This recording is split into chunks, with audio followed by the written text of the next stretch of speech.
This episode of the Party Loaded podcast is proudly sponsored by Audible.com. Check out their awesome catalogue of audiobooks with over 180,000 titles to choose from. And be sure to grab a free audiobook on us and support the show by visiting audibletrial.com/endgame. Let's party.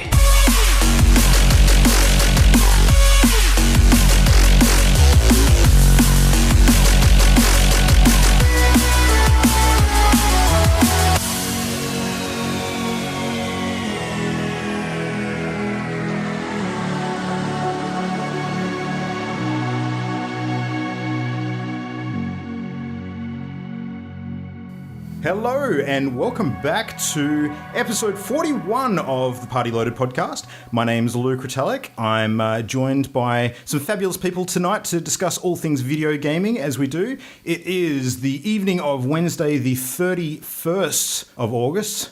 Holy moly. Tonight in the virtual studio with me, we have the Duke of Dower himself, Ollie. How you doing? Hello. So what's been going on in your world today? Avoiding all things Warcraft, or are you, I'm not avoiding it. I just found out there's different avenues that I can explore the universe in. You'll come around. And Imogen's here as well. Hello. Hello. Excellent. And for a very special appearance on the show, we're joined by a guest all the way from Finland tonight. We have the French sensation himself, Mr. Patrick Beja. Hello.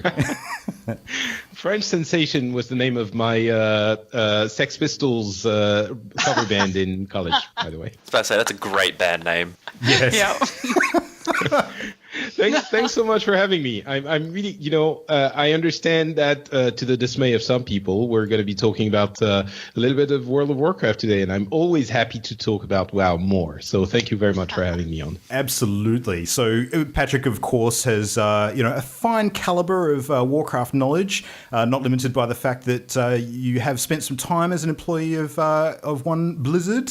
And also, of course, you're co-host currently on the Instance podcast, along with Scott Johnson and Willie Dills, Gregory, and Mark Turpin, the Terpster himself. So it's great to have you along, and we'll be tapping your brain about all things World of Warcraft tonight, and looking forward to chatting about that. Please do. Yeah, it's been a pretty big thing this week. The Legion launch, the latest expansion for World of Warcraft. There's been lots of stuff going on around that, and I think we've got quite a bit to get through tonight. But Patrick, let's start with you. Let's throw the spotlight onto your merry self, and I think anyone who's not familiar with your work would probably benefit from having a bit of a background spiel as to telling us a bit about your background in gaming and who you are and what you do and stuff. So take it away. Yeah, sure. So I've been a lifelong gamer, I think, as it's almost becoming trite to say that now. As years have passed, it's not so,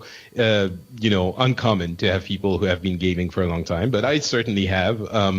And I started playing World of Warcraft in 2005, I guess, just as it was a few months after it was released. I didn't start playing initially. Mm-hmm. And I loved it, and I wanted always more, and so I started listening to podcasts about the game. And after a few months, I figured, hey, we don't have a podcast about WoW in French, so I'm going to do one. And that's how the podcasting bug bit me. I started doing that, started launching a bunch of other ones, but I loved it, and it took off really quickly. And then I started participating in English language podcasts, and it was super fun being part of that community. And then the job I was doing as I was doing that sort of fizzled out a little bit, so I started looking elsewhere, and it turned out that Blizzard was looking for someone for their PR team, and I had some contacts with them because of the work I was doing in the community, and I sent in my CV and got hired. So I spent 5 years there. That's my experience in the gaming industry. And a couple of years ago, I kept doing podcasts all throughout, mostly about tech, because I couldn't really talk about video games. As I was an employee, I wouldn't have been very it wouldn't have been very ethical, let's say. But a couple of years ago, a few people started making money out of podcasting because of a site called Patreon, where you can crowdfund the podcasts you love and other content creators. And I gave it a go, and it went really well, mainly for my French tech news podcast. And after a few months of trial, I decided to jump completely both feet in, and I did it, I think, the wrong way. I realize now, which is I went to my bosses at Blizzard and said, "Hey guys, so I'm gonna be trying that out. So here's my resignation." And then I announced to my community that I was going to try and make a living out of it, and can you please support me? I think I should have done it maybe the other way around. Wow. Thinking about it now, but it did work out really well. And yeah, now I'm a professional podcaster covering tech and gaming. And a big part of that, of course, is Blizzard games, because I really love them. It's a real passion of mine. So yeah, that's me in a large nutshell. Oh, sweet. Yeah, I mean, you've got some pretty impressive credits to your name as well. I mean, the instance being one of them, of course. You're hosting Overwatches at the moment too, which I'm sure, Ollie, that'd be more of your bag. So quite possibly. Yep. And of course, your own video gaming news show, Pixels, which I enjoy listening to a great deal, which is really good. And the one that sort of I think is perhaps more interesting because it's not strictly gaming related, but some great guests and really interesting commentary is your work on the Phileas Club. So what's that one all about? Yeah, so podcasts is when you have. I really fell into podcasting when in that 2006, 2007 period, and podcasting is really just you talking about the things you love or the things you're interested in. And the more things like that there are, the more podcasts you want to do. So I have podcasts about a lot of things, and the ones you're mentioning are in English. I have more even in French. But that one is something really special, I think. I basically get people from different countries, different cultures, different backgrounds, around the world together every month or so, and we talk about the things that have been happening in the world and try to gauge and get a view from those different cultures and different maybe ways they look at the same event or events to get things into perspective and to try and sort of understand that not only can you have different opinions about things, and they're all, they're not necessarily a wrong one and a right one, but also you can actually discuss those in a civil way, in a civil manner. And that's been a large focus of what we're doing there in the past few months. And there's been topics that, if you think, you can talk about the, things that are obvious, maybe like that, but not the controversial things. We've been working really hard to cover those controversial topics and stay, civil and even have fun doing it. So we've covered things like the Brexit, the US election, and we actually had people from both quote unquote camps. We had the latest one a few days ago was about the Burkini debate in France. So, I think that's everything I do in podcast. I think I love, but for different reasons. This one is sort of my serious, putting a little contribution to world understanding and world peace at my very tiny level. And I really like that show. I think it's important, and it's actually a good time. It's not just serious. So yeah, that's a special one for sure. I think it's also good for a hardcore video gamer to demonstrate that they can have a balanced discussion about certain other topics rather than just getting fired up. Yeah, that's good. Yeah, for sure. Well, I think congratulations is in order as well, because I'm aware that recently you celebrated your 10-year anniversary of podcasting. So well done. Great job. Yeah, thank you. It's actually the official date is September 7th, is the release date of my first ever show that I produced. So we're still about a week away, and we're going to be celebrating this in Paris with a lot of listeners. It's going to be awesome. But yeah, 10 years. Can you imagine that? 10 years. What were you doing 10 years ago? Wow. So long. Well, yeah, I could tell you what I was doing 10 years ago. Doing most of the same World of things. Warcraft. That's funny. But it's funny, it's related, of course, to the age of the game itself. But there were people who were listening to my shows when they were in high school. And that now are married, they have kids, maybe they have a job, hopefully. So it's really been a very long road. And the thing about podcasting is that you have the impression that you're together with friends, sitting down and chatting about the things you love. And so we have a very close relationship with our audiences, I feel. So when they come to me and they say, I was listening to Azeroth.fr when you were doing it, 10 years ago when I was in high school or college and I was skipping class to play WoW. And I'm like, you shouldn't have done that, right? Of course. But yeah, it's funny. We do not endorse skipping of class or getting caught for it. Not the slightest. He does endorse WoW, though. Yeah, Yes. absolutely. Have to endorse WoW.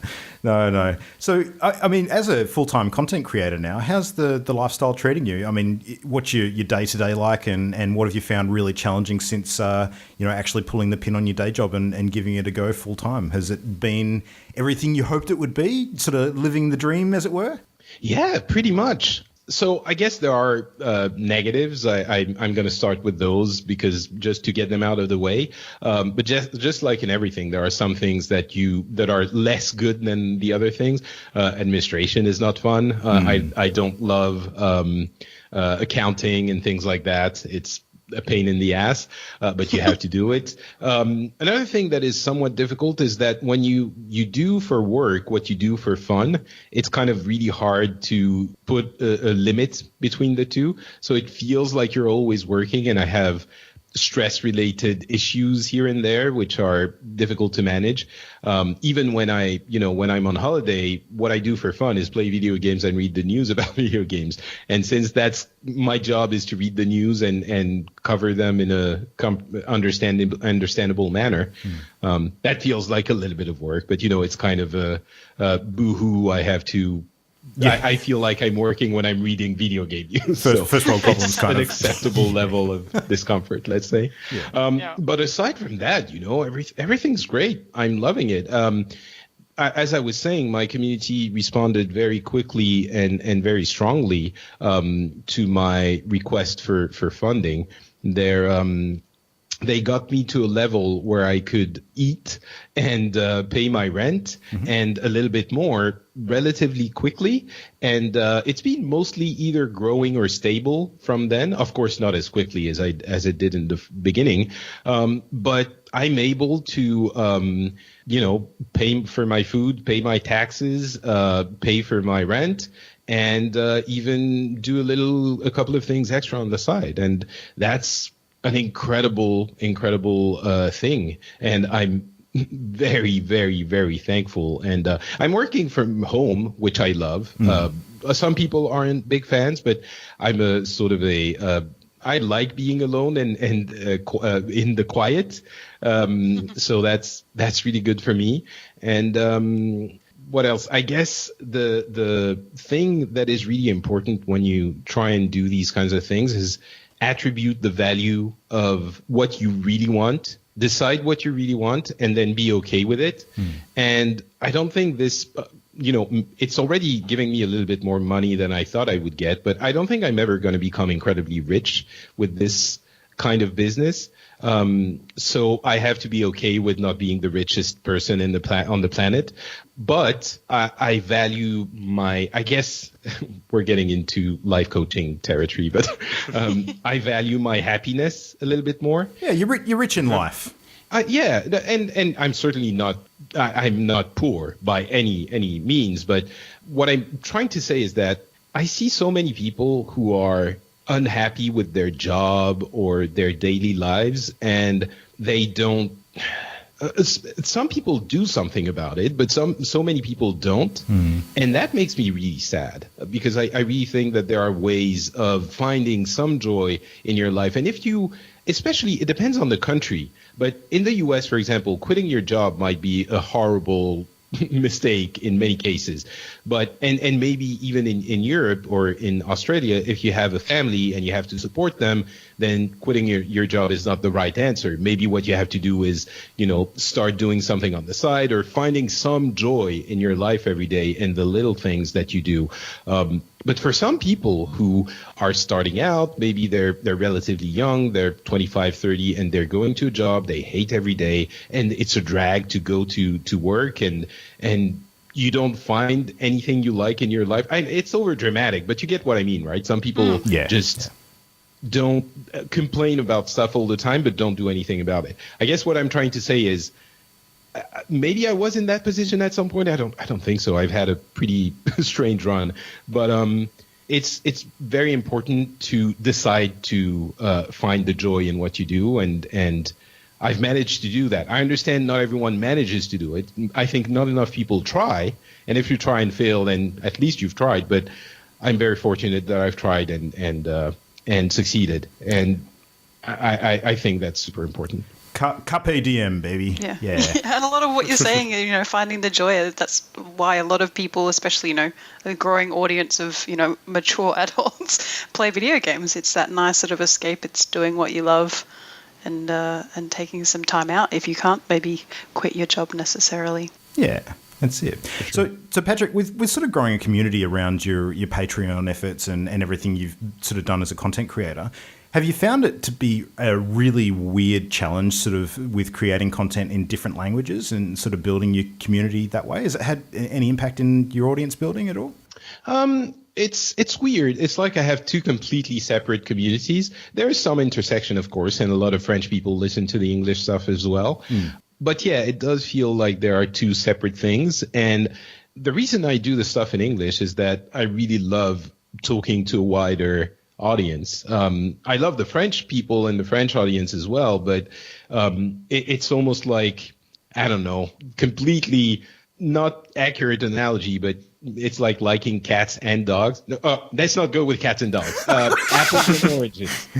Apples and oranges. You can like both, right? I don't want to give up either. So I do both, and it is a little bit challenging. Sometimes I think, especially the English side of it, there's so much competition that it doesn't bring in as much money as the French side does. And it's still an enormous amount of work. So sometimes I wonder, well, should I really keep going in that thing? Or especially when I'm, in those stress moments when I feel like I can't really get away from work. Sure. But yeah, I just love it. And if you don't love it, then you stop. And I haven't stopped. You stop when it gets hard, right?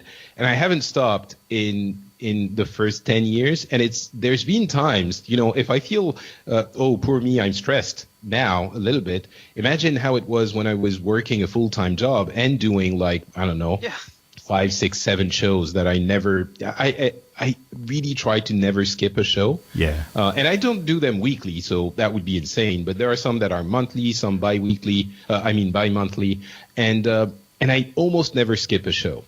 So it was really hard for the time I had a full-time job. So if I didn't stop then, it's because I loved it. So I think I'm going to keep doing it. Well, at least you've got a couple of shows in the rotation that you maybe don't have to do all of the post-production work on, which probably helps with the time sync. Yeah, the English one for sure. The post-production is a pain.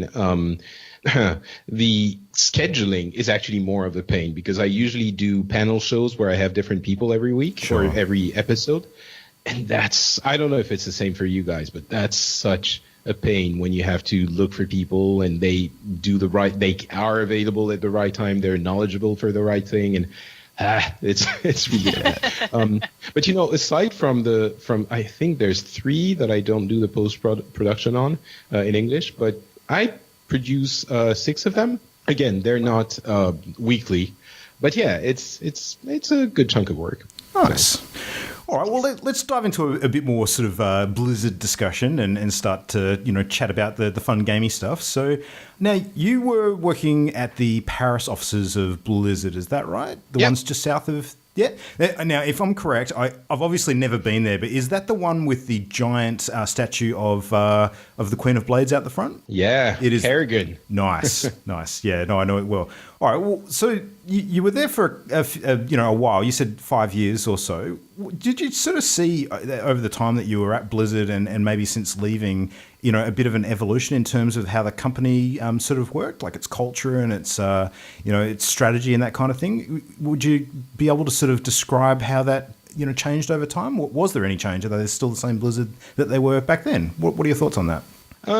So first of all, yes, I did stay 5 years. I think 5 years in a few days or a couple of weeks because I wanted my sword. For those who don't know, if you stay at Blizzard for a certain number of years, you get a sort of fun thing. 2 years is a silly mug. It's not awesome. I mean, it's not a mug. It's like anyway, that doesn't matter. 5 years is a sword, and I wanted my sword. That's like pride thing. So I got my sword, but over the 5 years, it was the way I look at the company, and I had been following it very closely even before I started working for them. And again, please keep in mind, I'm not speaking for Blizzard at all, right? I worked very far from the headquarters, and I was in PR. That doesn't encompass everything. So disclaimer. But it does feel to me like World of Warcraft was such a major influence and had such a major impact on the company as a whole that basically they spent the 5 years after it came out, 4 or 5 years after it came out, scaling the company so that they could support that enormous phenomenon that World of Warcraft was. I mean, it's still pretty big now, but if you remember back then, in the first 5 years or so, it was a cultural, societal thing. Every pop culture had a reference to WoW. It was discussed everywhere. There was a constant struggle of addiction discussions about WoW. It was really big. So the company had to scale to accommodate that level of continuous service to millions of players. The initial plan for the game was that they thought they would sell about 1 million copies of it, based on projections from the Warcraft 3 results they had seen. And as we know, they rose to, I think, like 5 million in the first year. It was ridiculous. And then they went up to 12 million concurrent players. Active players in the same month. Yep. So, yeah, I really do think that the reason we didn't see anything come out of Blizzard for those initial 5 years after the company released WoW was that they were working really hard to grow. And it's really hard to grow a company. Yeah, it's really hard to grow a company in those. I don't have the numbers. I don't even think they're public, but I'm pretty sure it I don't know, tripled, quadrupled in size in those 5 years. It was really massive. And to keep the culture intact in such a rapid growth is super hard. And a lot of the success, I think they've succeeded. It can be attributed to the executive team and probably in big part to Mike Morhaime, who sets the agenda for the company as a whole and where he prioritizes what he prioritizes. For example, in many companies, even outside of video games, you have two main factors, two main forces. You have the product side of it and the marketing side of it. And usually the final decision, if you want to put it in simple terms, the final decision often rests in the marketing force, the marketing side. At Blizzard and at a few other companies, the final decision for everything, literally, it's infuriating sometimes as a PR manager, for everything rests in the hands of the product people. In this case, it's the developers. They have oversight and decision power on everything. So, of course, it has some downsides and upsides, but the upsides are that the quality of the product is usually not compromised. So, or not for the wrong reasons, let's say. So, and they managed to to keep that company culture alive during that rapid growth period. So for me, I think that was really important. And so when I came into the company, it was 2009. That growth was kind of reaching its end, more or less. Or actually, I'm saying that, but for many teams, it kept going because the games kept being released. A lot of the games had been put on hold because the teams made smaller, is my understanding, because they had to support WoW. And or at least they didn't start doing new things or these kinds of things. But when they finally reached the right size, they started putting out more games. And for 5 years or 10 years, 6 or 7 years, the company had only one game really being out. It was WoW. And then you had StarCraft that came out. You had Diablo that came out. Hearthstone was a huge thing that we didn't internally expect to be as big as it became. I mean, certainly we knew it was a good game, and I was an advocate for Hearthstone internally, like you would never have seen anyone else like screaming from the top of my lungs, Hearthstone is an awesome game. And then Overwatch, of course, that we know, and with the stop put on Project Titan. Anyway, so it went from a one-game company, more or less, to, 6 now? 6 games? Yeah. So, and all of those games are supported all the time. It's not like a release and then you stop. Yeah. They keep doing patches, doing tweaks, doing everything. And massive esport involvement as well, which is a huge adjustment for them, no doubt. And so, of course. And Blizzard is a company that does a lot of things internally. I think they're like Apple in that sense. They have to check everything. And they outsource some things, but it's always controlled internally, and they do as much as they can internally. Events like Gamescom or BlizzCon are in very large part managed by the company itself. And that's a huge undertaking. Anyway, my point is, sorry, I keep going on. My point is the company grew enormously, and even when it stopped growing for WoW, they added more things.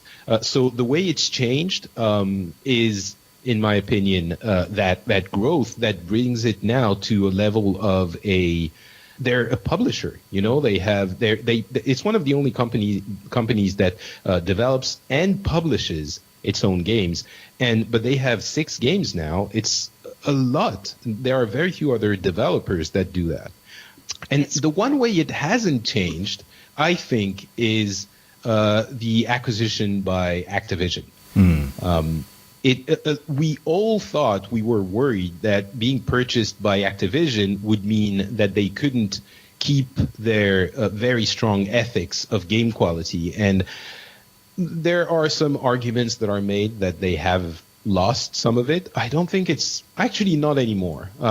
But the example of abandoning Project Titan, which had probably eaten millions and millions of dollars, and not releasing anything. Of course, Overwatch had some things taken from it, but I think that's a definitive proof that if Activision had been arbitrarily saying we have to do something to recoup some of the cost, they would have put out something subpar, but they didn't. Yeah, that's a very good point and interesting. And it's like how you should change your thought as well. You said, they've been accused of, but I do think it's changed. I feel like Overwatch, I've been a bit Blizzard fan for a very long time, but Overwatch, I think, certainly redeemed it in a lot of people's eyes, I think. I mean, Hearthstone went a long way to helping people re-engage back with Blizzard after sort of a WoW lull, let's say.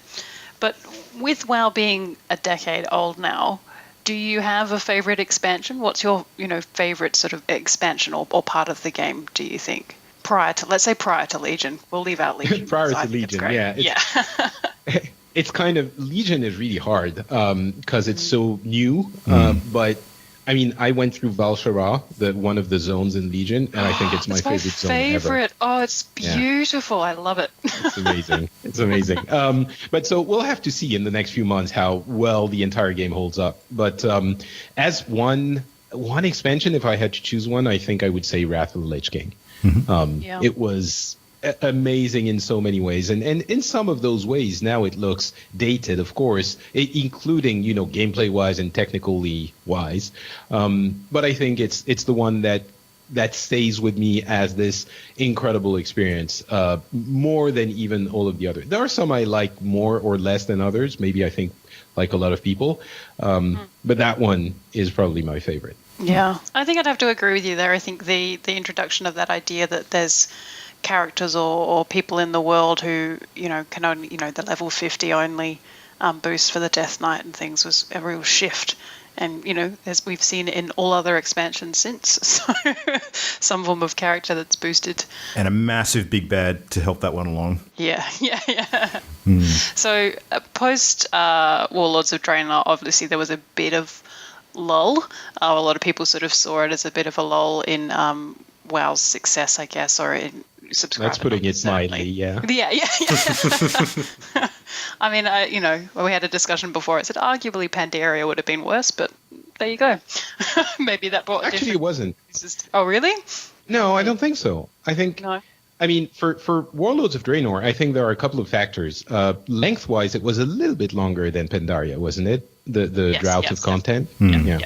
And the other thing is, for Warlords, the big issue was the treacherous friend of garrisons, which were a feature that seemed awesome at first. It was really fun at first, but it became very repetitive after a few months. And if you couple that with the drought of content, it became excruciating for the people who kept going there and playing for, what was it, 18 months? I can't remember, 13 months. Not that long, but yeah, it was really bad. So I think Warlords was definitely worse in that respect than Pandaria. Yeah. So do you think Blizzard seems to have learnt its lesson from the last expansion? I mean, I've only really just sort of starting to get to know the new mechanic that they've sort of taken some ideas from the Garrison for Legion with the different classes. Do you think? Halls, yeah. Yeah, thank you. I was trying to think of the name. About 5,000 other words for it came into my head. But yeah, the order halls, is that them learning their lesson, do you think? Or is this maybe what they wanted to do the whole time? No, I think they went overboard with the garrisons, and the big difference there is between the garrisons and the order halls. It works a little bit similarly for the missions, but you have less champions than you had followers for garrisons. But the main thing is that you don't have to go and do the management thing that you did in the garrisons. You don't have all of your profession things and the herbs that you have. Yeah. Exactly. They basically went full Farmville with garrisons, and it's easy to criticize it, but initially the farm in Mists of Pandaria was super fun and everyone loved it, and it was a tiny version of the management thing. And I loved it. I was doing it every time I would log in, and I would go and plow my little field and pick my carrots and It's a tried and tested formula. Yeah. I love how the farm aspect has made it into the Hearthstone map as well, as a bit of a tribute to it. Yeah. Popping your pumpkins. Yeah. I mean, it really is good. It was nice. It's nice that WoW had that. You could own a piece of WoW. It wasn't just your character running through. You had, a garrison, and sort of elevating you to that idea of actually being a hero and maybe actually being incredibly important. So kind of helped with the immersion a little bit. Yeah. I think that fantasy is really powerful. I think it wasn't tackled the way it should have been, as it has been made obvious. But, they make mistakes sometimes. And in this case, I really think the expansion itself was good, but what made it intolerable for a lot of people was that drought of content, which is a very, it's two conflict-rated issues coming together, but they're not the same one, right? It's not because there was the drought of content that the garrison was horrible and unbearable in itself. So I think, there was a lot of good stuff in Warlords of Draenor. And I think even the idea of the garrison, when people go back to it in 2 or 3 or 5 years and look at the fact that they have their own fortified piece of the world, I think it's going to bring back some good memories, but we'll have to see. Now, whether or not they learned their lesson, I think it's, World of Warcraft is a constantly new challenge. I was thinking about this a couple of years ago. There has never been a game that wide-reaching and that large that has been that people have had to update every 2 years. They have to remake the game, make it new enough that is going to be interesting to the people who have been playing for a long time, but similar enough that they're not going to feel betrayed. Every 2 years for the past 12 years and possibly for the next, however many years as well. It's always a new, it's not like, oh, well, we've done 5 expansions, so we know how it works and we're just going to redo the same thing. In some respects, of course, it becomes easier every time, I guess, but it's also a new challenge every time. And the one thing that they were really chasing for a long time was trying to put out 1 expansion a year. And they've announced recently that they were abandoning that idea. They just can't make it. And probably rightly so. Yeah. Because Not sustainable.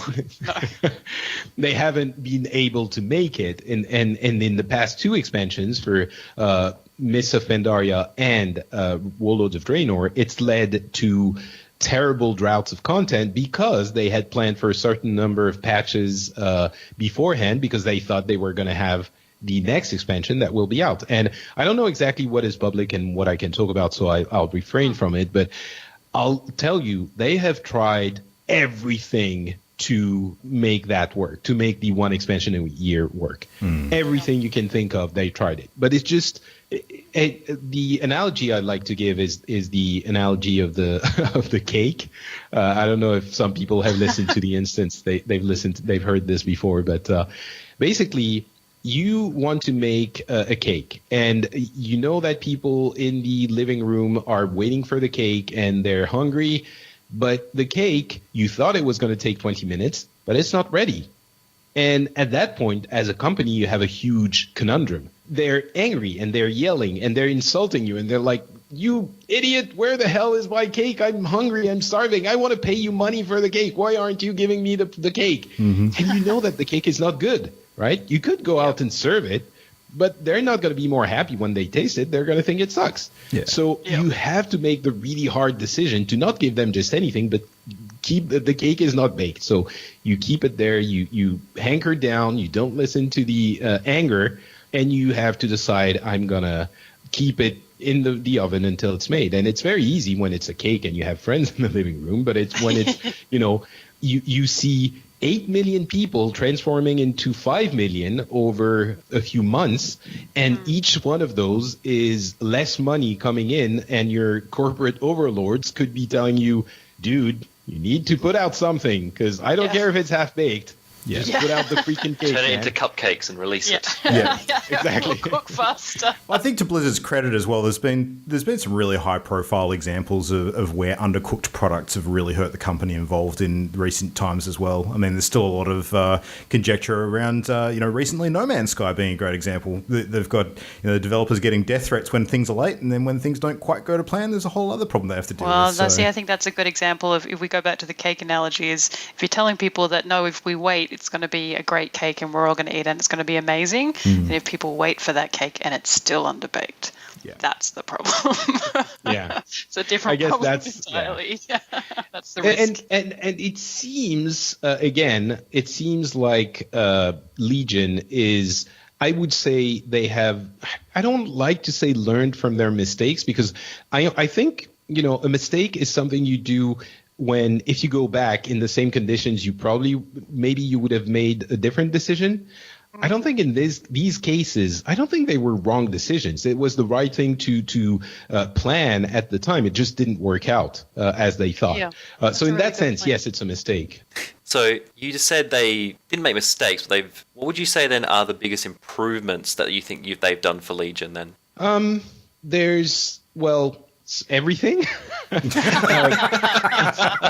a great answer. Narrow field, good, Okay. I think that the decision to go back to the fantasy of each class is immensely powerful. The gameplay-wise, everyone who has tried the game has, I think mostly people have agreed that gameplay-wise, every class is a lot more fun, thanks to the pruning of a lot of abilities that the game had become a little bit bloated in a way, so that was a hugely beneficial decision.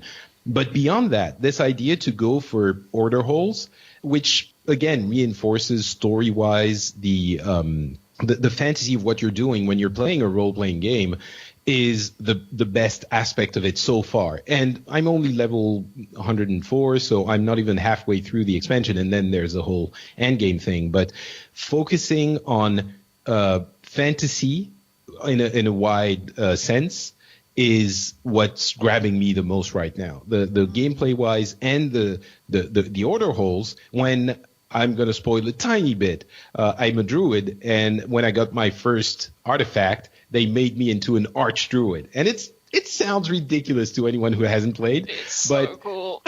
yeah, it's like you're an equal to us now. It feels like everything I've been doing for 100 levels, they're like, yes, you're pretty awesome. You've saved the world 1,000,000 times. And those people that I have, the representatives of my class and characters really important to the world, they're coming to me and saying, yeah, you're part of us. You're an arch druid now. And I'm like, yes, I recognize. Finally, my genius is recognized. And finally got that promotion. Yeah, exactly. And the story in that one zone I've completed was amazing. It was like I several times during that quest line I was like, oh my god, what? And it was wonderful. I don't know if that answers your question, Ollie. No, it does. It does. Because it's nice to hear that they've improved it across the board, because you can always forgive, like, not fixing gameplay up properly if the story is amazing. Like, as long as one aspect of the overall whole is amazing, you can sort of forgive any shortcomings. But the fact that all three aspects, gameplay, classes, and story, have been improved that sounds like a pretty big winner to me. Yeah. So this is a bit of you can think of this like a fanboy question if you like, for yourself. So where would you like to see WoW to go from here? So you've played a bit of Legion now. You've experienced it. Where do you want to see WoW going from here? Which direction would you like to see it go? Do you mean for the future expansions, or? Yeah, future expansions or content, whatever you want to coin them. Wow, that's a really tough question. Yeah, there are literally hundreds and thousands of people who have tried to make quote unquote the next WoW. When it was that huge thing we were talking about earlier, every company in the gaming industry, every company that counts, put out an MMO because it was huge amounts of money, right? And everyone wanted a piece of that pie, which, as we said, when it's properly baked, is really good. Back to the cake reference. Anyway, and no one managed. And among those people, there are many, many very clever people who know how these things work a lot better than me. So I don't even know that. I mean, yeah, I could throw out ideas a million ideas. Be selfish about it. What would you like to see? It doesn't have to be the right answer. It just doesn't have to be your answer. reasonable. Yeah.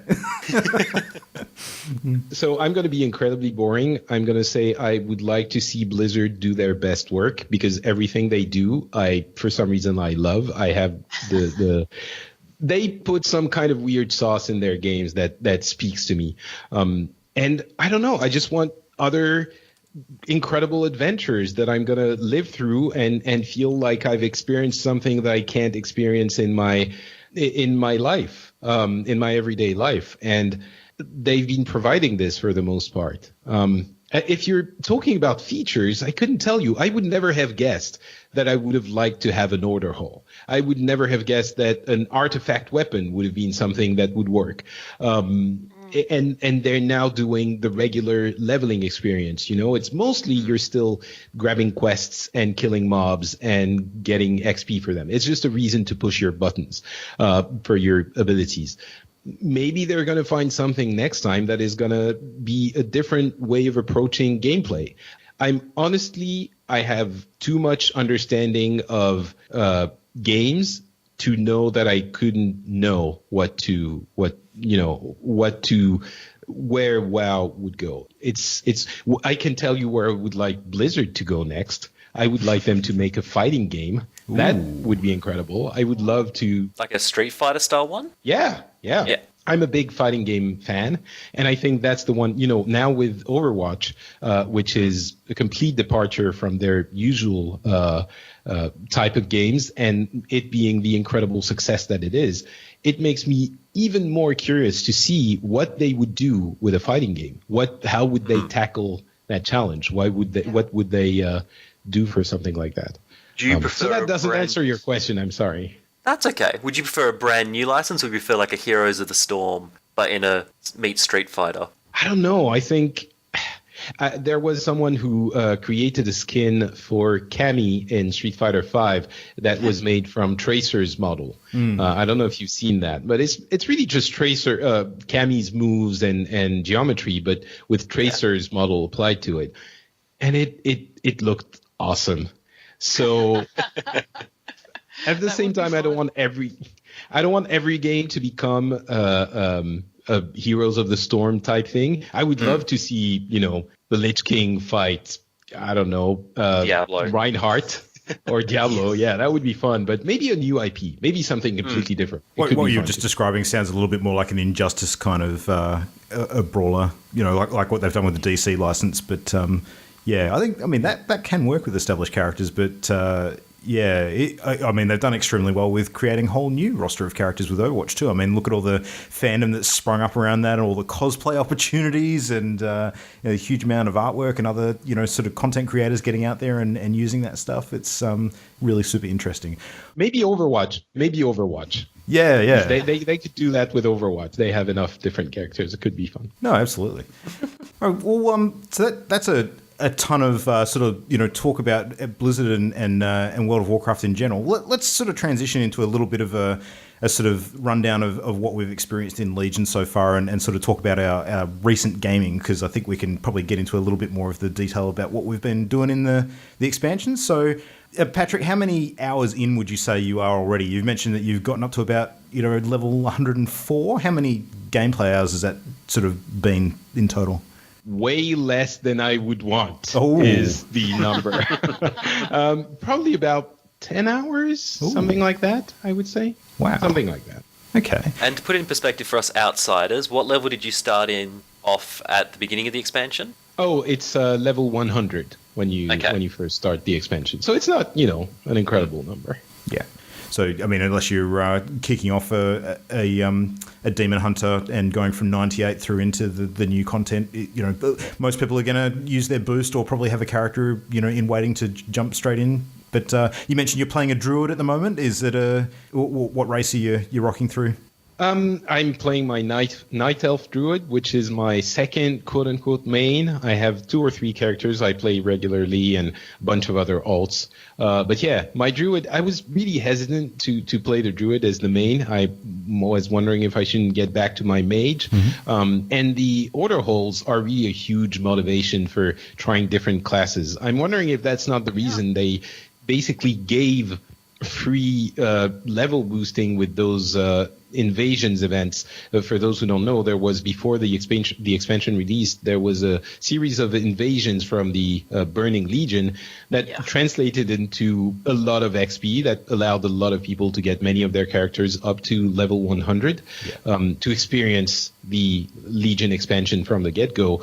And I'm wondering, I want to know how all of those order holes go, how all of them are, the story is interesting, but also the building, like the environment, and the weapons. And I want to see all of it, which I don't think was necessarily the case with previous expansions. It was basically what the class you were playing didn't matter all that much. You were still, gameplay-wise it did, of course, but you were still seeing the same things. And in here, there's a good portion of it which is different, which is an incredible investment in development time. It must have been a huge part of the effort just for that. And the problem is, when you do that, there's a big portion of the player base that is never going to see it.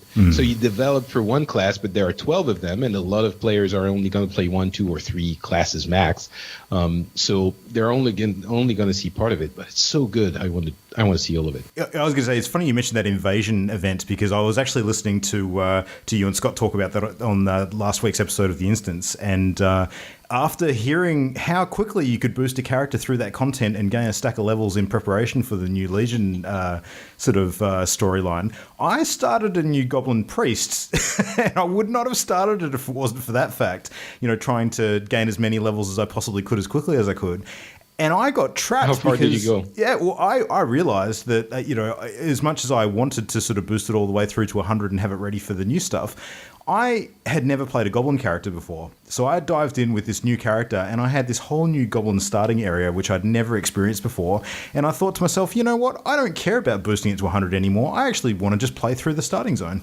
So I got to do the story content around Trade Prince Gallywix and the goblins sort of getting shipwrecked and trying to escape off an island that's surrounded by alliance ships. You just enjoyed running over everybody. Oh, it was great. Yeah, I mean there was literally part of the opening content where you're driving around in a hot rod and picking up your homies. So and setting fire to and exploding just about every important structure around you. So that was great. It really sort of made me remember back. There was a whole lot of nostalgia where I was sort of getting back into the swing of what it was like to play World of Warcraft in the old days. So yeah, those scenarios were amazing. I know. So Jam and I jumped on.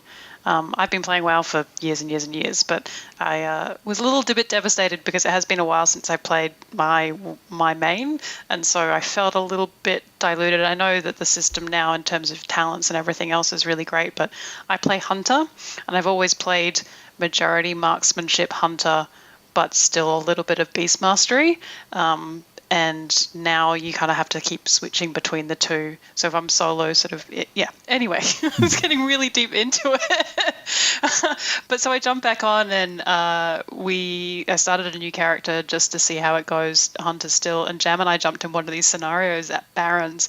It was so much fun. All of my memories of sort of end game content and raids and big dungeons with big groups just all came flooding back. And it was just absolute chaos, but it was super fun, and it was a great way to sort of be introduced to the idea of the Legion arriving, and you see a lot of the sort of enemies and stuff that you're gonna encounter in Legion, and it was just a great way. I mean, we just jumped in just to sort of prep and get used to it before the expansion came out, but I was hooked. It was very easy for me to make the decision to boost my Hunter. But I have to agree, Patrick, the draw to try some of my other higher level characters I have on my other alt is a Death Knight. So it would be really interesting to see what that would be, what their artifact weapons are, and what their sort of story around the Legion coming in would be. Fascinating. But yeah, unfortunately, my Death Knight is stuck on a Oceanic server, which has had a queue hours and hours and hours long since the expansion came out. So I don't know that I'm getting back onto that anytime soon. Yeah, there's two main Oceanic servers, I think, and one of them is much more highly populated than the other. So. Yeah, there are PvP servers. I mean, there's obviously there's lots of the other types as well, but there are a couple that see probably most of the traffic from what we understand. So yeah. But I echo what you guys have said in terms of the new content, particularly the artifact quests. That is by far some of the best stuff that I've experienced in a long time playing this game, and it's really awesome to think that not only are there going to be separate artifact quests for every race, but there's going to be essentially three. For every class, rather. There's going to be like 3 for every class to cover each of the specializations too for the different artifacts.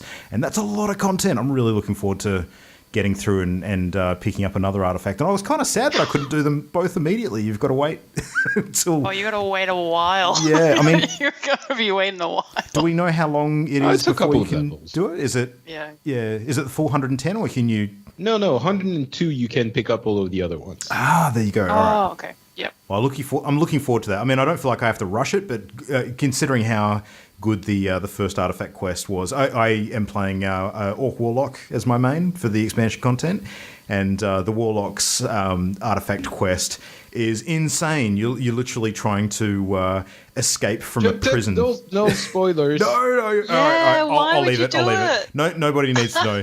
You get to do some cool are the stuff. worst. He's pretty bad. I get excited. Yeah, I have to say Forgive me. that I'm really enjoying the Hunter story, and I won't spoil it. But I play a Tauren Hunter as well, and so it's been really nice to see a high representation of Taurens in my little hut. I really enjoyed that you get to choose as well. So you go and you get to choose the direction. So we'll go and we'll attack this area first. You set the battle plans, kind of thing. And I was really worried that decision was going to be super critical, and I wasn't going to be able to go back. Much like the artifact choice. But I've since realised that no, I can be doing all of them at once if I wanted to, if I was a crazy person. But the first area I chose is just beautiful, and I never want to leave. It's absolutely stunning, and I was hooked. I think I walked in and I saw unicorns and all sorts of wonderful magical things, and there was fireflies. It was, I was there. I was all set. I was ready to go, and a little bit sad that I'm concentrating on my marksmanship so that I can't capture all of these wonderful pets. But there you go. There's 5 sort of main new zones to explore. How far into those have you gotten, Patrick? I finished Valshara entirely, so 1, and I'm probably 2/3 of the way through Stormheim. It's not as good as Valshara, I would say. I definitely started with a high point. It's still fun, but I preferred the first one for sure. Now, Valshara is the forest-heavy one? Yep. With the unicorns. Yeah, which is the one we're doing. Inverted commas unicorns. Yeah. Yeah. Nice. What made you choose that one? Or why do you think that one was so much better? Actually, so the reason I chose it was a couple of friends had played a lot in the beta, and without spoilers, they told me that Valshara was really great. So I figured I would try that one first. I don't know about the other two, Azuna and High Mountain. Lots of Tauren in High Mountain, so maybe you're going to like it, Imogen. Maybe. But, That's where you find the Legion Dairy. Sorry, that was terrible. Oh, God. Just no. That was the worst. and yeah, but I like that there's maybe a little bit to referring back to what Ollie was asking. I like that there's a sense of wonder and mystery in this expansion. Like when you pass something, you sort of wonder what it is and why it's there. Like even when you fly over the last zone, which is level 110, Suramar, you fly over it, but you don't go into it initially because you're too low level. And it's a giant city, like bigger than our capital cities, actually. And there's this giant city where you know that things have been happening, and you try to look at things and see what happens. And one of the quests, you go and search for something that fell out of the sky at some point during your progression.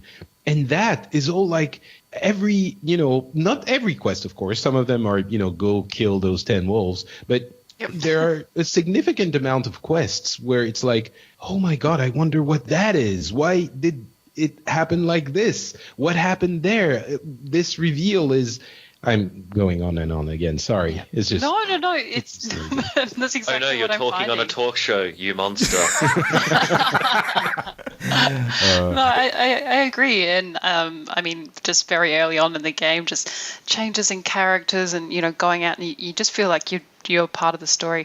I have to say, notably, and I know we've talked a lot about it already, but in terms of World of Warcraft, but the best thing about it, and I know Jan wanted to mention it, was the scaling of these large-scale events, so that, even the scenarios before it happened, things were still scaled down to our level. So I'm fighting alongside, level 100s as a level, I think I was 10 or something ridiculous, and we were still, able to fight, epics at sort of our level and those types of things. And the same seems to be going on in terms of the expansion content, is everything being scalable and everyone kind of being in the same area and helping each other out. So far so good. I haven't had any ganking experiences as yet, but I think that goes thematically with what's going on at the moment. So we'll see. The dangers of a PvP server, I'm sure, will be illuminated to me in the coming week, no doubt. Very soon. Yeah, soon.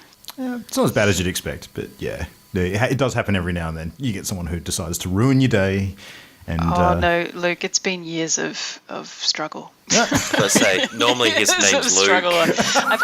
I've always played on PvP servers, so it just comes a time, I think, when everyone gets a little bit bored and it becomes time to find the weaklings. Get that little bit antsy of, I may as well go on. It's inevitably, that's why it's a PvP server. That's the fun of it.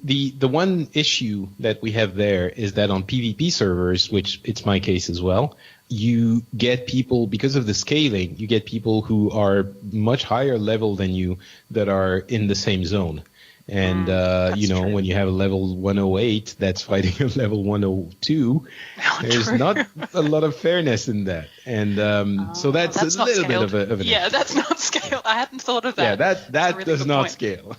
It was always the case. You'd always be in, an area that was, this is a very long time ago, sort of a level 50 kind of area. And you'd be sort of running around and then you'd just see this person running towards you with like a red nameplate and you hover over them and you see they're like a level 80 and you're like, okay, I'm going to start going back to town now. I'm just going to run away. If someone is that high. And walk away. Yeah. That was the fun in Stranglethorn, though. Yeah. In Stranglethorn, it was really fun. You would like stay in the safety of the city, Butcher Bay, and go out a little bit and try to bait them into coming so close that the guards would go out and kill them. It was So fun. occasionally you get someone who hadn't done it before and try and take on all the guards. Yeah. World of Warcraft. Yep.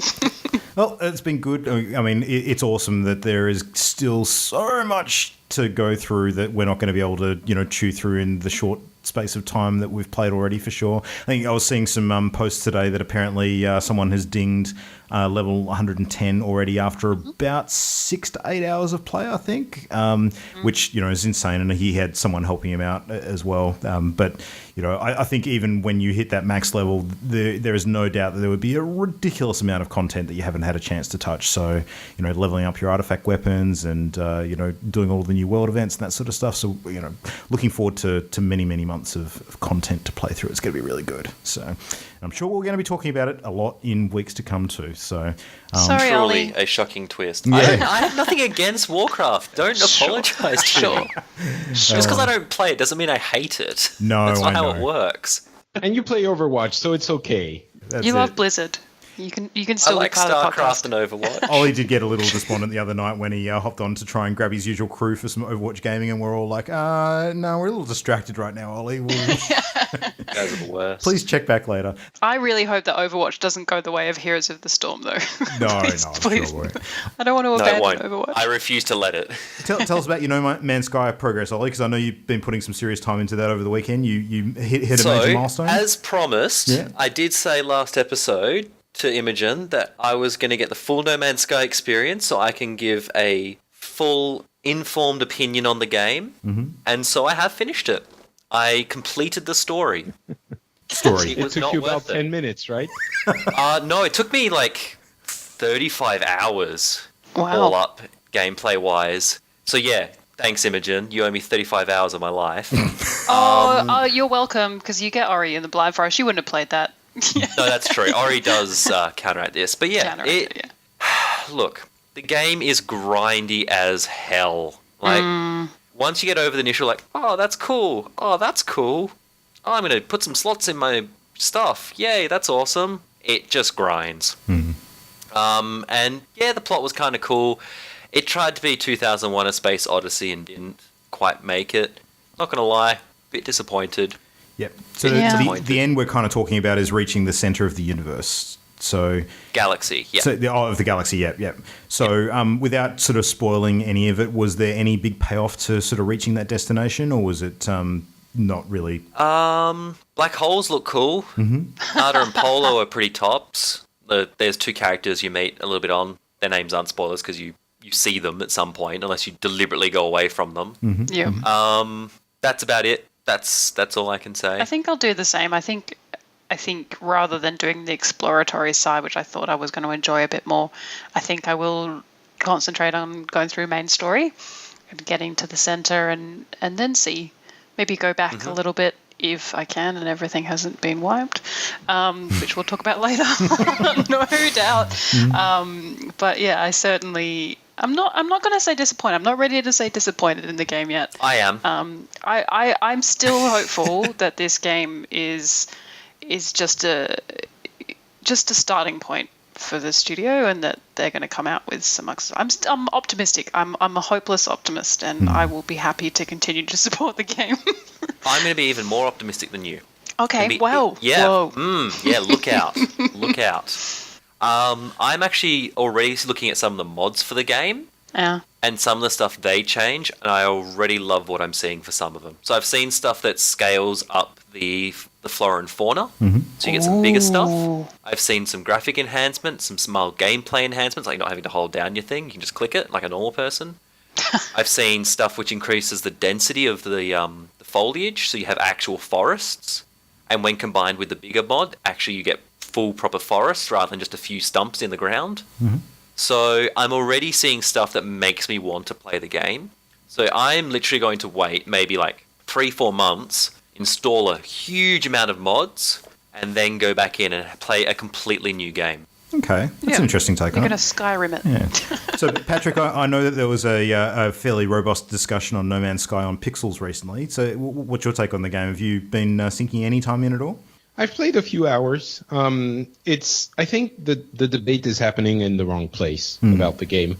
I think a lot of people are wondering if it's a good game in the strictest sense of what a game is. And I think there's very little question that it's not. It has very little gameplay elements. It's not a fun interaction in the sense that you don't have to aim, you don't have to be agile with your fingers. You don't have to solve mysteries. It's not a game. I still think it's an important experience though. As I mentioned on Pixels, I think it came from the idea that, space exploration games rarely allow you to land on a planet. And usually those that do are incredibly complex and not very accessible. The fantasy of No Man's Sky, which is realized, is the idea that you have an infinite number of planets, because in all practicality, it is infinite. You'll never be able to see them all. And you have an infinite number of planets, and you can go to any of them, and you see a thing up in the sky. You actually can go there in space and get closer to the planet and actually land on that planet. Yeah. I think that fantasy is important for us as humans. And that game, quote unquote game, realizes it. I think it does sort of by design, it fails in many ways because, yes, you have an infinite number of planets, but if there's really like a few dozen different types, which in practicality there are, none of the planets are amazing. It's all more or less the same terrain, more or less the same geography, more or less. You don't go to a planet and see something and go, oh my God, this is amazing. Yeah. Right? Yeah. You don't see, incredible geology. You don't see it doesn't. So it sort of takes away a little bit of the wind of exploration and the wonder, and you don't see incredible animals. It's all kind of the same variation, and you have the one base, and the space stations are more or less the same, and of course it's a 12-man team. What do you want? That's what it's going to be. I think they did realize what they set out to do, but it's very easy to mistake what they set out to do with what you would like the game to be. And maybe at some point that fantasy that we have for No Man's Sky will be realized in another game. But No Man's Sky, for what it is, succeeds. It's just not something that a lot of people want in the end. Those that do, those that can take joy and pleasure in that the simple fact of exploration and star traveling, they love it. But I don't think it's the majority of the people who bought it. I think I'm with Ollie. I'm really looking forward to checking it out. In a few months' time when maybe the landscape's changed a little bit and we've got something new to look at, it'd be quite an interesting revisit, I think. But I'm going to add a caveat to mine, unless Star Citizen is amazing. I think we've got a way off for that one yet still. Yeah. Oh, the Gamescom demo was pretty amazing. Did you see that? Oh, yeah. I did. That's was why great. I was like, I don't care about this game to I'm going to buy this game. Yeah. And experience it without sinking thousands and thousands of dollars into ship insurance. Yeah. Yes, because that's what my friends have done, so I'm just going to leech off them. Yeah, that's right. Now, I'll tell you what is pretty cool. I started playing a new game during the week, which is the first title in quite a while from the makers of the original Myst series. So how many of you have heard of Obduction, which has just launched in the last week or so? I have now. You have now. All right. Well, when we were all discussing it a week or so ago, yeah. But previously, no, it was not on my radar at all. All right, well, that makes I shall watch the several trailer. of us. Because Obduction was not on my radar either. And then, of course, as our group of video game enabling friends tend to do, they posted a few links up in our regular weekly chat and said, hey, this looks like it's right up your alley. And I went, oh my God, this looks fantastic. I've just dropped a stack of cash on another new game when Legion's about to launch. So anyway, that's been interesting. But if you're a fan of those sorts of 3D environment, first-person exploration puzzler kinds of games, like your Mists or your Riven or even the old Zork series, then you're probably going to really dig this one because it's very much along the same kind of lines. Obduction is a game that is really good at not giving you a lot of direction and allowing you to sort of explore the landscape with a sense of wonder without being led to anywhere in particular. So, I mean, one of the comparisons I'll draw from recent times is, looking at The Witness, which was earlier on this year, a very heavy puzzler game. And, basically there's a lot of stuff you can interact with as you're wandering around. There's lots of different puzzle panels, pretty much everywhere you go. This one is much more of an environmental kind of interaction. And you basically, need to manipulate arcane machinery and try and work out what's going on. But, it's a very good experience as you kind of doing that. It's a hard one to talk about. I can't kind of say much with fear of spoilers, but definitely worth checking out if you like those kind of environmental puzzlers. Very, very cool. Now, Patrick, I know that we've got you for a good part of the last hour, and I know that you have other commitments that you have to keep in the content creator world, some of which may or may not involve hitting things with a big sword. It's a hard life sometimes. That's it. Yeah. That's it. Hey, I have to research my material, man. It's for work. That's what I tell my wife. It's for work. It's method acting for podcast hosting. That's what it is. Yeah.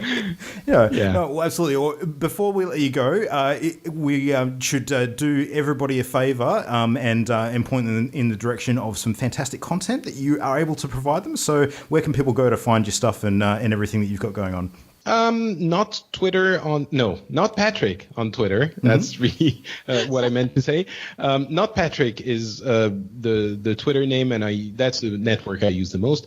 But other than that, Frenchspin.com is where you'll find the shows I produce, and there are links to the other ones I host on as well. Pixels and the Phileas Club, and I guess the last thing I say is going to be that everyone should play King of Fighters 14. It's really cool. That's the one I played in the past week. King of Fighters, nice. So look that one up. Yeah. Well, awesome. It's a fighting game. If you like fighting games, and especially if you like fighting games from the 90s that have been revamped, then you'll like this one. It's kind of that's where I remember it from. Does it stick to the same old school gameplay? Yeah, it's 3D now, and you can sense that they don't have a lot of money, so the 3D characters and models aren't great.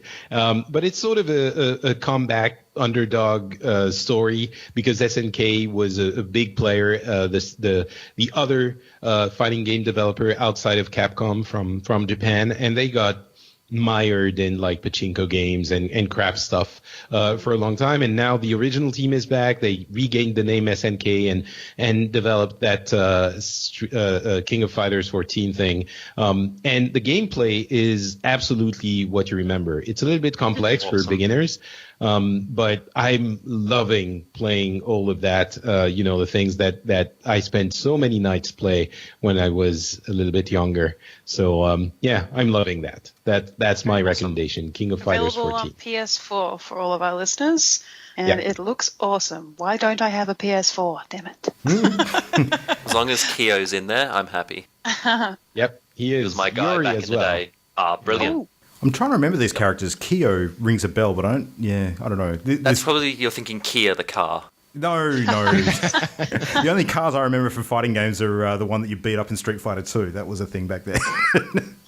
Good times. Nice. Well, anyway, thank you for your recommendation, Patrick, and of course everything else that you've contributed to our discussion about all things yourself and Blizzard and World of Warcraft and everything else today. It's been fantastic having you on, and best of luck with Frenchspin and of course the instance and everything else you've got going on. I'll continue to listen for sure, and I would highly recommend that anyone else who has a passion for especially all things Blizzard might want to check you out on that show and have a listen. Thank you very much. Thanks so much for having me. I had a blast. I'm sorry if I speak too much. That's my main flaw I'm working on. But thanks so much, guys, and have a great evening. Excellent. Awesome. Thanks, Patrick. All right, so with Patrick having left us, I've got one more quick thing to chat about before we dive into some news updates from the week. The last wing, I shouldn't say last, the second last wing of the One Night in Karazhan expansion for Hearthstone, adventure, I should say, has just gone live. And I've played through it. So, this one has been themed around the menagerie. So it turns out that, Medivh, the Archmage himself, has basically got a zoo hidden away inside his tower, and all of the animals have escaped. So why not? I wouldn't expect it any less from Medivh, let's be honest. No, and I'm kind of sad that the menagerie was not featured in the stuff that we saw in the Warcraft movie. That would have been pretty. Every time you say that word, Luke, I just grin a little bit. Why is that? It's such a good word. Yeah, menagerie. Menagerie. It just sounds amazing. I can't help myself. So the best thing about this wing of the expansion is the voiceover work that is done for one particular character, which is the Menagerie Warden, which is basically a huge arcane golem which sort of acts as the zookeeper, if you like. And so the first battle that you do for this wing is basically he's malfunctioning and you have to sort of, knock him out and bring him back in line. And then he helps you sort of restore order to the rest of the areas. And, you have to deal with a giant dragon, and then you basically have to put a demon back in its place that's trying to summon a whole bunch of stuff on the field. The dragon battle was kind of, it was okay, but basically the only twist on that one is that it starts you at 10 mana straight away instead of working up from 0. So there wasn't a huge twist on that. You just get to drop really powerful cards from the get-go, and that was kind of it. But the final one, where you're actually dealing with a demon king that's trying to summon a horde of demons, was pretty cool because he's actually shielded from harm, and the only way to hurt him is to basically kill his demons. So every one of those little imps that you take out actually does damage to him. So you're just kind of trying to repeatedly clear the board and bring him down that way. It was kind of cool. Little easy, if I'm being honest. So probably the only complaint that I've been seeing consistently about the adventure so far is that some of the... You're just too good at Hearthstone, Luke. No, it's not. It's definitely not that. Definitely not that. No, I mean, with the exception of the chess, encounter, quite a few of the others have been a little on the easy side. But I think it's probably also a product of the fact that, when you play the adventures, you actually have access to the entire card collection. They're effectively, wild adventures as opposed to using the standard restricted cards. The more adventures they add to the game, the bigger the card pool you've got to use with them. So, in theory, it's going to get progressively easier and easier to find the right tools for the job as you continue playing. So, yeah, but still stupid amounts of fun. Really, really enjoyed it. We've got one wing to go, which is the peak of the tower where the portal room and all of the high class magical instruments are kept. So we'll see what wackiness that introduces next week. So, yeah. Let's dive into some quick gaming news of the week. There's basically not a lot going on this week, so we can sort of whiz through quite a few of these. Now, last week when we were covering recent news and happenings, the thing that we ended on was a bit of a cliffhanger around what was going on with the big Sombra reveal for Overwatch and the Don't worry. augmented reality game hype that had been building around that. And Ollie, I can sum it up. What's the update? Wah, wah, wah. Yeah. Kind of didn't lead anywhere. It started really well. I was really excited, and it didn't really go anywhere. Maybe yet. Maybe it's something. I don't know. But I echo the sort of joint sentiments of what's happening here. Is that I'm kind of a bit over it. Mm-hmm. I think it basically went. Here's a cool countdown. Ready? Wait for it. And it's another clue. It's another countdown, in fact. Yeah, it's just like, seriously. I really hope it turns into something cool, but, these sorts of things are only great when they've got big punch, and it's just at the moment no big punch. Yeah. No, so they've missed their punch. I think they've don't- strung people yeah. along just a little bit too long, and people are starting to tire of the Wild Goose Hunt as it is. So, But we'll stay on Sombra Watch 2016. yeah, exactly. We need a sound effect for that. Illuminati confirmed. See if anything else comes out of it. Like, I mean, realistically, I think that the treasure hunters are going to continue, keeping on top of this one, and all the news sites, because they love this kind of thing, will continue to post updates as they come through. But really, there's not a lot of news happening in that space at the moment. We'll have to wait until there's actually something substantial to talk about. So, yeah. But in the Blizzard space that we haven't discussed already tonight, there is one thing that happened during the week which I got a chance to play around with, and that is, as we previously discussed many weeks ago, Blizzard's plans to interface with Facebook so that you can actually stream Blizzard games natively to Facebook using the Battle.net launcher client is now live, so you can do it. So... and anyone who this looks cool. Yeah, it is kind of cool. Anyone who follows us on Facebook might have actually seen a few of the game feeds that I posted as a bit of a test. And as happens whenever you're testing anything out like that, the one game of Overwatch that I played was a complete shit show as far as me being. Oh, that really first bad. death though. That first death was just honestly, it's still on the Facebook page. I highly recommend you go to our Facebook. If you never go to our Facebook page for anything else, go just to watch Luke get blown up and flung against a wall. Yep. Just magical. This is why my shoulders hurt so much when I play Overwatch. I always have to carry him. Full ragdoll, miles up, was miles amazing. higher than he ever should have been. Oh, it was terrible. Just amazing. It was real bad. Just amazing. Yeah. Yep. I'm usually better, I promise. And now it's on the internet. Yeah. Now it's on the internet. One thing I have noticed is the streaming, our internet connection is touch and go in Australia. Of course, it's not, we're ranked 36th or something in terms of where the world's best internet is, and I'm probably being generous there. It's terrible. So our streaming speed is not great, but what actually the service does is you can actually save your archived videos to Facebook when you're done. And the really cool thing is you can actually select within the interface to post directly to a page that you manage to, as opposed to your personal feed on Facebook, which I thought was an awesome feature. But the problem that I've encountered is that it seems to be clipping off the last portion of your footage. So if you stream for, say, 20 minutes... I think they fixed that. Did they not fix that? Look, I hope they have, because I was finding that a good quarter of whatever I was streaming was getting lost when the archive is saved, which is really crappy when you play Overwatch and all it shows is you getting killed repeatedly and not actually, going on to do anything more than that. Yeah, you were just warming up, right? Yeah, that's right. You missed First three quarters were just a warm-up. play of the game, which is immediately after that footage. No, that didn't happen. Yeah. So, I'll keep playing Did you around with it and record testing voice? it. Yeah. It will keep posting stuff to our page, and hopefully we can stream some Legion content that's hopefully not too spoiler heavy. That'll be a cool one to watch. Yeah. To answer Imogen's question, you can turn your mic on and off for its recording. Absolutely. Oh, cool. So we don't have to listen to you can also combine it with a breathing down webcam the and show microphone your all the own time. video sort of feed with your face cool. and stuff on there as well, which is cool. I'll never do that. No one needs to see what I look like when I play Overwatch. An angry woman is the answer. Focusing, yeah. Between angry and oh god, I think is generally how it alternates. All right, so in totally un-Blizzard related news, Nintendo. So Nintendo do this thing called Nintendo Directs, which are kind of like the direct-to-consumer video cast that they do from time to time to announce new releases or general sort of happenings in the company.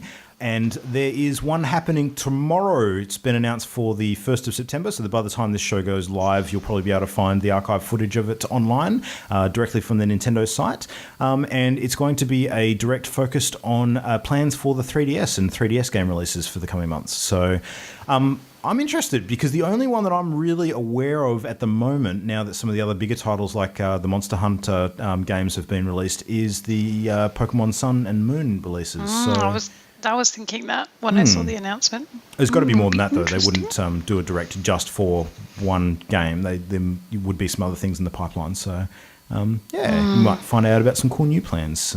Big year for the Pokemans. Yeah. I mean, the Nintendo Directs are always fun to watch, too. There's usually a bit of good stuff to check out in those. They have been very explicit this time in sort of saying that this Direct will have absolutely no information about the NX. Yeah. Please don't ask us that question again. Exactly. Yeah. It's almost like everything that they put out at the moment, they almost have to put a disclaimer. No, this isn't about the NX. Stop asking. So, yeah. What else? We've got some gameplay footage finally of Watch Dogs 2. So have either of you been following this at all? No, Nope. because the first game was very lackluster. Yeah. I have to say, it is colouring my sort of want to even invest in this type of game. It's not really my type of game anyway, but I saw it come up in my feed and went, I'll maybe watch that later. I played a little bit of Watch Dogs 1, and I enjoyed it okay, but I think the biggest problem that game had at the time of release was that it was pretty close to Grand Theft Auto 5, and the games just did not compare favourably to each other. Yeah, Did you true. play more than, say, 2 hours of it, Luke? Yeah, I played through probably about 5 or 6 hours, so... Okay. Yeah, I will go back to it at some point. I feel like I needed to, let a bit of time elapse and go back. No, you and don't. Yeah, You're good. there is set. one feature in particular that's been shown in the gameplay footage for Watch Dogs 2, though, which has really got me interested. Now, in Grand Theft Auto how you've got your star system when you basically break the law and do illegal stuff, and when you start to raise your wanted level, the cops hunt you down. Mm-hmm. So in Watch Dogs 2, there's a similar sort of system where you basically, if you break the law, you start to get hunted by, I'm not sure if it's the authorities or bounty hunters or a combination of the two. Let's just say baddies. Let's just say baddies, AI baddies. In addition to that, apparently there's multiplayer functionality where if you get a wanted level for breaking the law, other players can actually join your game and claim a bounty by hunting you down. So essentially like going rogue in Division. Exactly like Kind of. going rogue in Division, yeah. Actually, that's a really good comparison. I think it's almost exactly like that. So, yeah. And similarly to that comparison as well, there are going to be some, encounters or missions in Watch Dogs 2, which you can actually team up with people in-game as well, sort of through that linked interface and complete together. So, again, very similar to how the Divisions are instanced with groups in... the instances are grouped up in the Division to sort of complete those missions together with people who might be in the same area as well. So, yeah, that is intriguing. I particularly like the bounty idea. I think that's kind of cool. Being able to drop into people's games and kill them dead because they're breaking the law. It's very thematic. It does make it terrifying as well. Like being hunted by the police in Grand Theft Auto, it's kind of scary at times because they're just ridiculously, overpowering in force. But actual live players trying to hunt you down in game, that's a whole new level of crazy. So yeah, you can't abuse their AI, so it makes life hard. Yeah, absolutely. You really have to, fear for your death in that case. So don't know. Might check it out, might not. We'll pay attention in the next few months and see what else gets announced for it. But yeah, I'm certainly not sold on the existence of Watch Dogs 1, put it that way. It'll kind of have to be a game that sells itself on its own merits rather than, hey. Yeah. You remember Watch Dogs? It'll have to be a significantly different experience for me to go, yeah, I'm going to invest. And do that. It also depends on what else is coming out at the time, which, if we're looking towards the end of the year, there's going to be some pretty busy periods coming up. So, yep, decisions to be made. Speaking of things coming out later in the year, we've got an announcement for a combined Metal Gear Solid 5 Saga pack, which is apparently hitting retail in the US fall or US autumn for those of us in more cultured civilizations. Australian spring. Yeah, that's it. Metal Gear Solid 5 Ground Zeroes, which was the precursor to Metal Gear Solid 5 The Phantom Pain, will be combined together and sold as a pack, which is super cool. I never played Ground Zeroes because it was almost like a half full AAA price release that came out, and apparently you could finish it in about an hour, which kind of put me off a little Nice. bit. Yep. But story-wise, it set up the events in Metal Gear Solid 5, so I was always a little bit dark about the fact that I kind of missed that bit of content. But this could be a way for people to get it now and experience the story in full, which is cool. So, and Metal Gear Solid 5, pun intended, is a pretty solid game. There you go. Metal Gear. You heard it here first. Metal Gear. Bad puns. Metal Gear. Mm-hmm. Now, we mentioned before there was a little bit of controversy going on with No Man's Sky. Surprise, surprise. Mm-hmm. Yeah. Yep. You guys been following that? Yeah, and there's a bit. I have. Yeah, it's a bit. For me, it was a bit of a worry. So basically, what's happening is people have been discovering that planets that they had discovered or named, they would go back to, and they were almost certain they were in the right spot, but it was renamed, it had gone back, it had reverted, and it was as if it had not been discovered. So it appears that maybe they don't stay around forever, which is a real bummer, because I've been naming sort of things to go back and visit them, and so if they're not going to be there, then that eliminates, it kind of makes it a bit of a worry. Like I'm going to be rediscovering the same planet twice. I get stuck in a loop. Yeah. I'm going to be stuck forever in No Man's Sky, guys. What's the incentive of making a mark on the universe if that mark is going to, elapse and disappear? I completely agree. However, I did do some follow-up research on this one. And, the original controversy sort of came from a group of Reddit posters who, surprise, because Reddit never causes any controversy. They were sort of cataloguing their efforts to go back and check systems that they'd previously explored and had found their stuff being deleted, like their names that they'd uploaded being deleted. Now, there was enough posts for it to sort of raise a few red flags amongst the community and sort of say, hey, there's enough people now sort of saying that they've determined this, that it could be a thing. But Hello Games responded, and it looks like it may have just been one or two rogue servers that were having some technical difficulties relating to the problem. Oh, phew. Yeah. Thank goodness. It seems like it may have been an overblown sort of discovery. There definitely was a problem of some sort, but it seems like it might have been an isolated occurrence and hopefully not as widespread as people thought. So, unfortunately, more widespread is people who have bought the game via Steam using Steam's refund policy to get a refund on the game on the basis that it wasn't what they were expecting, which is huge. And I think it's a bit of a my personal opinion on it, and it's going to be controversial. I'm sure Ali will disagree with me. Is that's kind of a weird trend and a bit of a scary way for this type of game to go. I mean, as Patrick mentioned before, before he hopped off, that what No Man's Sky did was probably not deliver a game, inverted commas, or not deliver what people were expecting, but it did still deliver something. It was still worth a product, and people did pay a price for it and they play it. So basically now people are saying that if they buy a game, pay the price, and then for whatever reason don't enjoy it, and not because it's bugged or not because it's broken or anything like that, they just don't enjoy the game, then they get a refund. That's a bit of a worrying trend, because I'm not saying it's the risk you take when you buy a game, but it wasn't broken. It's not broken. The refund part of Steam is for broken games and games that don't load, or for whatever reason you can't play, or something happens.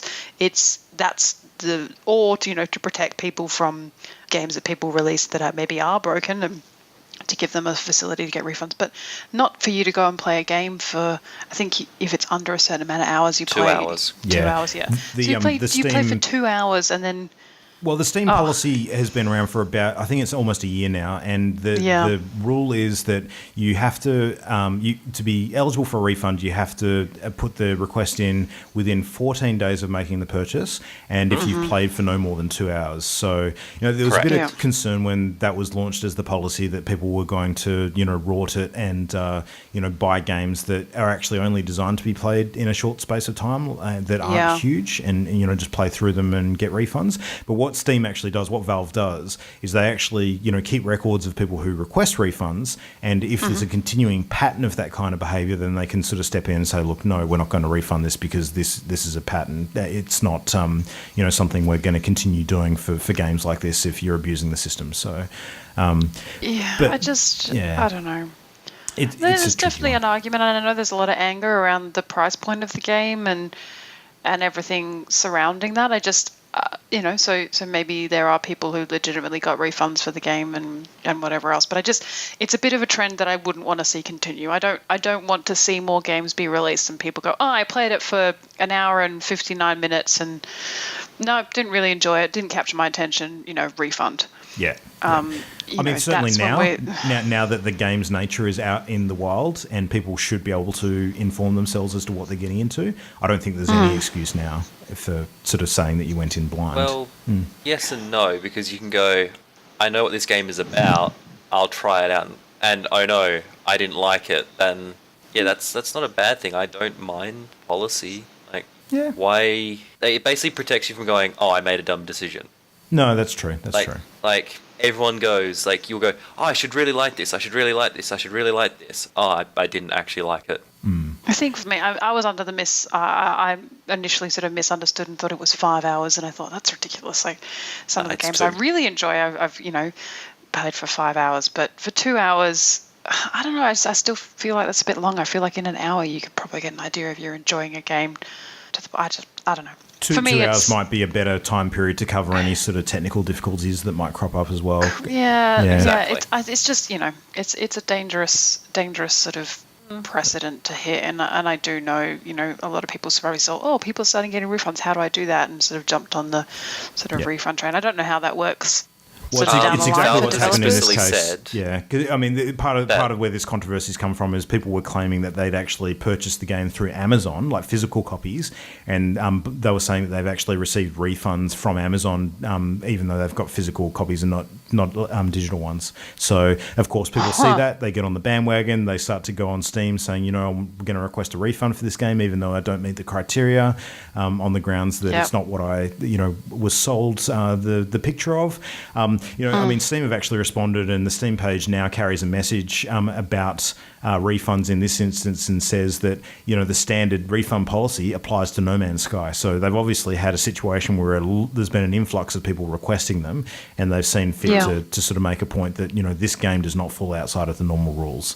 So it's not irrevocably broken. You don't launch in and then glue yourself to a planet or anything like that. And certainly, if those types of things are, it's a rare occurrence. It's certainly not the whole game. So some developers turn around and offer refunds when there's a particular problem with the game that they've released. I mean, the Batman Arkham Knight PC release last year was a really good example of that. Where they sort of turned around and, for the sake of, maintaining their customer relationships and not burning their customer base, they did that, and it was, absolutely the right decision at the time, because everything was looking pretty grim as far as the PC point went, and they would have lost a lot of goodwill if they hadn't done that.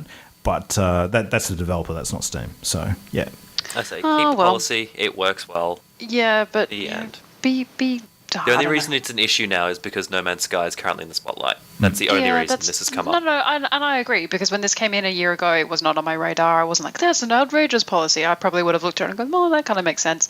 But yeah, just its application in this particular regard, I just feel is a bit of a mean trend. To emote it. Let's emote it. Let's put emotions into this podcast. It's very mean. Stop being mean, guys. No. I can't help it. No. Well, I would like to take out my meanness in World of Warcraft by thumping some things over the head with my brand new staff. So let's put a pin in it and wrap things up there. So we have got a fun episode planned for next week, because it is Party Game of the Month time, and we're going to be chatting through our review of Ruby Grim Eclipse. So we've got some playing to do this week. Try and pull ourselves out of homework. Hooray! other distractions. Yeah, exactly. So many distractions. Oh my God, it's going to be tough. But anyway, in the meantime, if you want to get hold of us, you can send us a message at all the usual places. So mail at partyloaded.com, at Partyloaded Show on Twitter, and facebook.com/partyloaded are the places you can go. Of course, all of our episode postings get listed in those locations. So if you want to be first to know when we've got a new show out, then that's where you can do it. Yeah, and if you are playing World of Warcraft Legion and having a great time with the content for your particular class character combination, let us know how you're going. Try and avoid posting spoilers in the public places, though, because we don't want to wreck it for people. That's my job. I never thought I'd see the day. Look, Luke warning people about spoilers. Yeah, that day grew up so grew fast. 3 sizes. Yeah, that's it.